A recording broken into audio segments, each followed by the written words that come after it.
తెలుగువారి #1 choice Telugu matrimony. Trivikram Allu Arjun cinema విషయంలో అసలు ఏం జరుగుతుంది? ముందు బన్నీతో మైథలాజికల్ అన్నారు, మధ్యలో అది ఆగిపోయింది. జూనియర్ ఎన్టీఆర్ సడన్ గా సీన్లోకి వచ్చారన్నారు. ఇప్పుడేమో తూచ్ అది కాదు, ముందు చెప్పిందే ఫైనల్ అంటున్నారు. అసలు ఏది నిజం? వెంకటేష్ తర్వాత గురూజీ చేయబోయే సినిమా ఎవరితో ఉండబోతోంది?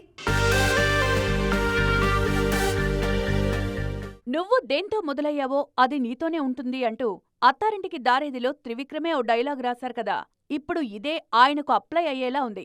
ఎవరికోసమైతే మైథలాజికల్ కథ గురూజీ రాశారో ఆ కథ మళ్లీ తిరిగి తిరిగి అదే హీరో దగ్గరకొచ్చేలా కనిపిస్తోంది. మనం మాట్లాడేది అల్లు అర్జున్, త్రివిక్రమ్, ఎన్టీఆర్ గురించే.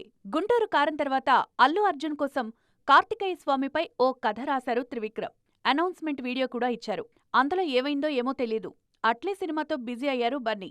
ఈలోపు ఎన్టీఆర్ దగ్గరికి కథొచ్చింది.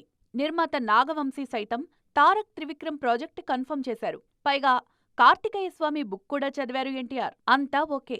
మైథలాజికల్ సినిమా తారక్తో ఫిక్స్ అనుకుంటోన్న తరుణంలో మళ్లీ కొత్త వార్తలు వినిపిస్తున్నాయిప్పుడు. అల్లు అర్జున్తోనే ఈ ప్రాజెక్టు చేయాలని త్రివిక్రమ్ నిర్ణయించుకున్నట్లు తెలుస్తోంది. ఎన్టీఆర్ ప్రస్తుతం ప్రశాంత్ నీల్ సినిమాతో బిజీగా ఉన్నారు. ఆ తర్వాత ఉంటే దేవర 2 ఉంటుంది. మరోవైపు అట్లీ సినిమాతో బన్నీ బిజీగా ఉన్నారు. ఎన్టీఆర్ ఖాళీగా లేరు కదా అని వెంకటేష్తో ఆదర్శ కుటుంబం అనౌన్స్ చేశారు త్రివిక్రమ్.